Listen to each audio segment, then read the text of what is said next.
सातवीं इकाई के भाग 2 में समझते प्रत्याशित आय क्या है। तो प्रत्याशित आय से आशय पूंजी अथवा संपत्ति की उस शुद्ध आय से है।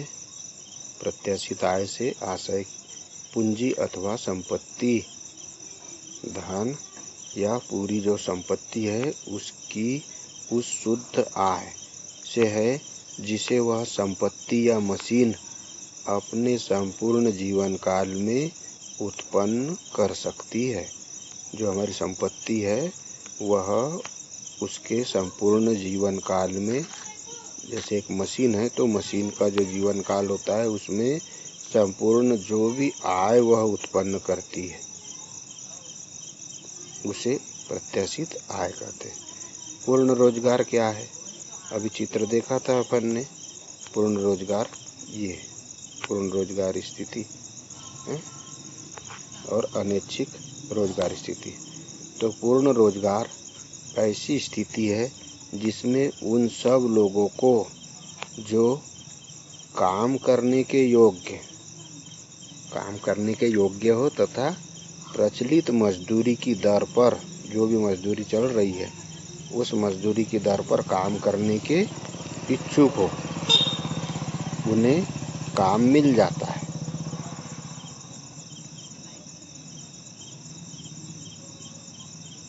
ऐसी स्थिति जिसमें उन सब लोगों को जो काम करने के योग्य हो तथा प्रचलित मजदूरी की दर पर काम करने के इच्छुक हो और उन्हें काम मिल जाता है, उसे पूर्ण रोजगार कहते हैं।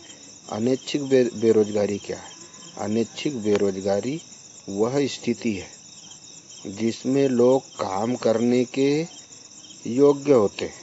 काम करने के योग्य है, जैसे पढ़ाई करने वाले बच्चे। अनैच्छिक बेरोजगारी वह स्थिति है जिसमें लोग काम करने के योग्य होते हैं और प्रचलित मजदूरी की दर पर काम करने के लिए तैयार होते हैं। प्रचलित मजदूरी की दर पर काम करने के लिए तैयार भी रहते हैं, किंतु उन्हें काम नहीं मिलता। तो ऐसी बेरोजगारी अनैच्छिक बेरोजगारी है। काम करने के इच्छुक भी है, प्रचलित दर पर काम करने के लिए तैयार भी है, परंतु उन्हें कोई काम पे नहीं लगाता है, तो उन्हें अनैच्छिक बेरोजगारी कहते हैं। फिर पूर्ण रोजगार संतुलन और अपूर्ण रोजगार संतुलन में भेद कीजिए। तो पूर्ण रोजगार संतुलन की वह स्थिति है जिसमें सभी संसाधन अपनी चरम सीमा तक प्रयुक्त हो रहे हो। संतुलन की वह स्थिति जिसमें सभी संसाधन अपनी चरम सीमा तक काम कर रहे, प्रयुक्त हो रहे, जबकि अपूर्ण रोजगार संतुलन की दशा में सभी संसाधनों का पूर्ण प्रयोग संभव नहीं हो पाता, अर्थात कुछ न कुछ संसाधनों के प्रयोग में कमी रह जाती है। प्रतिष्ठित अर्थशास्त्रियों का मत था कि अर्थशास्त्र सदैव ही पूर्ण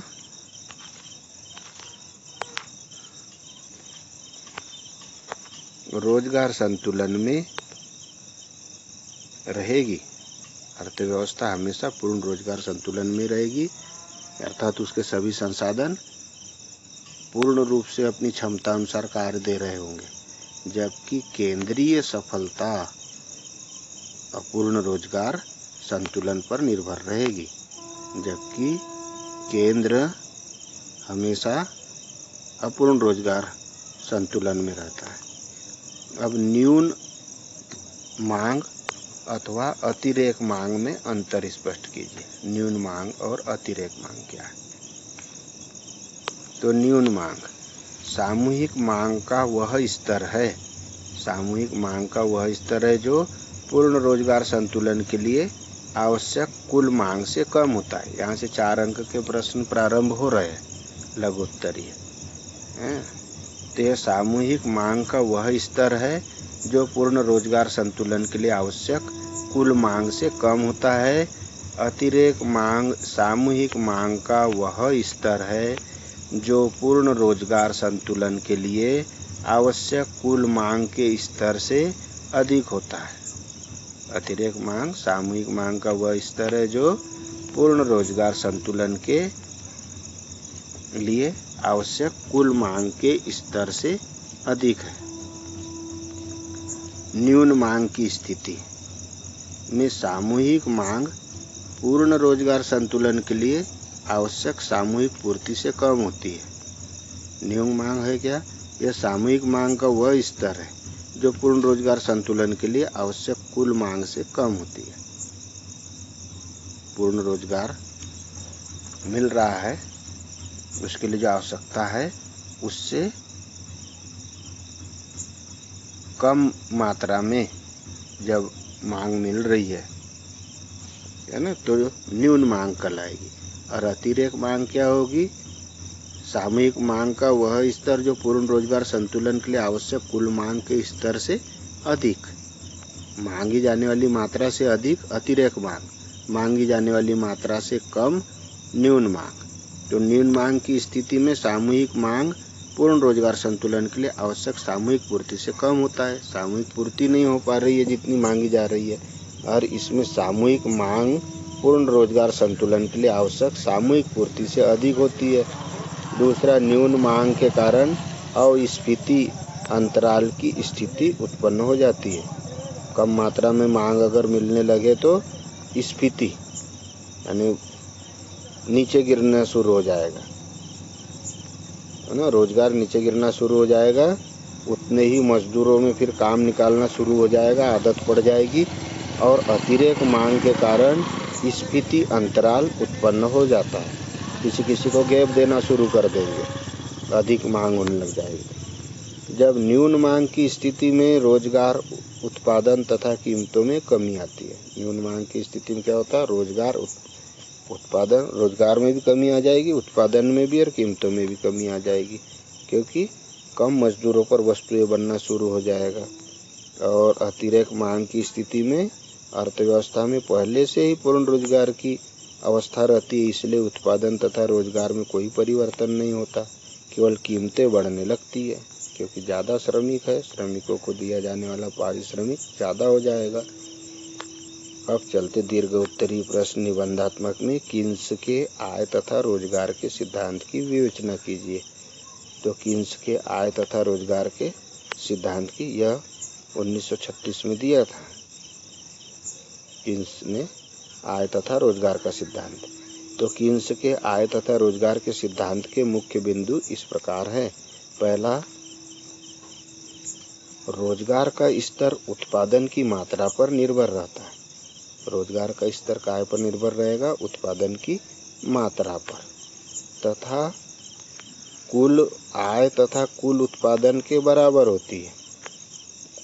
कुल आय कुल उत्पादन के बराबर होती है, जितना उत्पादन हो रहा है उतनी आय हो रही है ना। और रोजगार उत्पादन की मात्रा पर निर्भर करता है। उत्पादन जितनी ज़्यादा मात्रा में होगा उतना रोजगार ज़्यादा मात्रा में मिलेगा, और जितना उत्पादन हो रहा है आय उतनी ज़्यादा होगी। अतः कहा जा सकता है कि राष्ट्रीय आय रोजगार की मात्रा पर निर्भर रहती है। राष्ट्रीय आय काय पर निर्भर करती है? रोजगार की मात्रा पर। जितनी अधिक मात्रा में रोजगार मिलेगा, व्यक्तियों की आय बढ़ेगी, और आय बढ़ेगी तो राष्ट्रीय आय बढ़ेगी। कीन्स महोदय कहते हैं, नंबर 2, रोजगार की मात्रा प्रभावपूर्ण मांग पर निर्भर रहती है।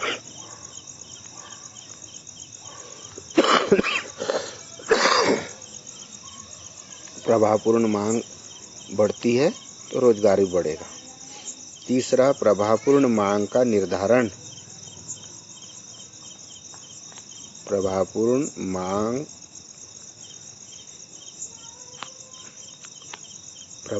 मांग का निर्धारण कुल मांग क्रिया ADE तथा कुल पूर्ति क्रिया ASF। कुल मांग क्रिया ADE तथा कुल पूर्ति क्रिया ASF द्वारा होती है। प्रभावपूर्ण मांग का निर्धारण मांग की क्रिया, कुल मांग की क्रिया और कुल पूर्ति क्रिया द्वारा होती है, अर्थात इन दोनों के संतुलन बिंदु पर ही प्रभावपूर्ण मांग का निर्धारण होता है। चौथा, कुल पूर्ति क्रिया जिसका संबंध लागत से है, अल्पकाल में स्थिर रहती है। बहुत कम समय में वस्तुएं बनना शुरू हो जाएगी तो लागत स्थिर रहेगी। तथा रोजगार के निर्धारण में कुल मांग क्रिया का महत्वपूर्ण हाथ होता है। रोजगार का निर्धारण करने में कुल मांग की क्रिया का महत्वपूर्ण हाथ है। देख रहे हैं हम, कुल पूर्ति क्रिया, कुल मांग क्रिया, है ना। पूर्ति अगर मान लो अधिक हो रही तो मांग में क्या क्या, उपभोग, विनिमय और सरकारी व्यय, जिसमें उपभोग में आएगा आय का आकार और उपभोग की प्रवृत्ति कैसी है। विनियोग में आएगा पूंजी की सीमांत कुशलता और ब्याज की दर, है ना। तो पूंजी की सीमांत कुशलता में आएंगे पूंजी संपत्ति की पूर्ति कीमत, पूंजी संपत्ति से संभावित प्राप्ति कितनी हो रही है, और ब्याज की दर में जनता की नकदी पसंदगी और अर्थव्यवस्था में द्रव पूर्ति। तो जनता की नकदी पसंदगी में लेन देन का उद्देश्य क्या है, जनता का सावधानी उद्देश्य और सट्टा उद्देश्य। अब कुल मांग क्रिया दो तत्वों द्वारा निर्धारित होता है। कुल मांग क्रिया दो तत्वों के द्वारा निर्धारित होती है, बोलते हैं किन्स। कुल मांग क्रिया दो तत्वों द्वारा निर्धारित होता है, उपभोग फलन तथा विनियोग फलन। उपभोग फलन और विनियोग फलन, इन दोनों का संबंध उपभोग व्यय एवं विनियोग व्यय से है।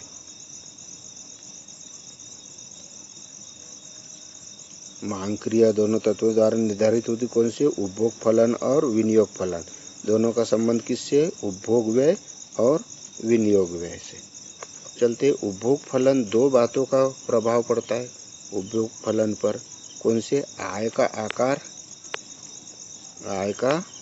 आकार एवं उपभोग प्रवृत्ति। चूंकि अल्पकाल में ये दोनों तत्व लगभग स्थिर रहते हैं, बहुत कम समय में दोनों तत्व कैसे रहेंगे, आय का आकार भी और उपभोग प्रवृत्ति भी बहुत स्थिर रहती है। रोजगार निर्धारण में विनियोग क्रिया की निर्धारण भूमिका रहती है। विनियोग क्रिया दो तत्वों द्वारा निर्धारित होती है। कौन कौन से, पूंजी की सीमांत क्षमता एवं ब्याज की दर। अब चलते हैं नंबर 8, पूंजी की सीमांत क्षमता पर दो तत्वों का प्रभाव पड़ता है। कौन से, पूंजीगत संपत्ति की पूर्ति कीमत अथवा लागत एवं इस संपत्ति से लाभ की आशा। क्योंकि लाभ एक गतिशील तत्व है, पूंजी की सीमांत क्षमता में भी परिवर्तन होता रहता है। ब्याज की दर दो तत्वों द्वारा निर्धारित होती है। कौन सी, मुद्रा की मात्रा एवं तरलता अधिमान पर। यदि मुद्रा की मात्रा अधिक है एवं तरलता अधिमान कम है तो ब्याज की दर कम रहेगी।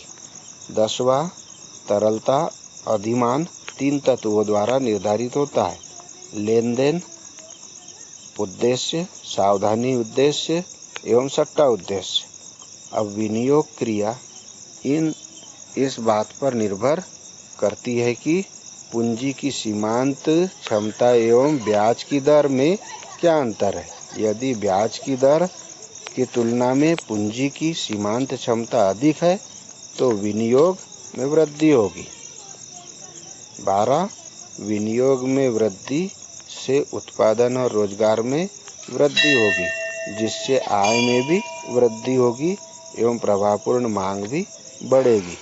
लास्ट चलते नंबर 13, गुणक मल्टीप्लायर के कारण प्रारंभिक विनियोग के फलस्वरूप आय में कई गुना वृद्धि होती है। तो यह हो गया कीन्स का आय तथा रोजगार सिद्धांत। धन्यवाद। अगले वीडियो में पढ़ेंगे अपन रोजगार के परंपरावादी सिद्धांत तथा कीन्स के सिद्धांत में अंतर। रोजगार के परंपरावादी सिद्धांत और जो परंपरा से चला आ रहा है रोजगार का सिद्धांत, उसमें और कीन्स के सिद्धांत में क्या अंतर है। धन्यवाद।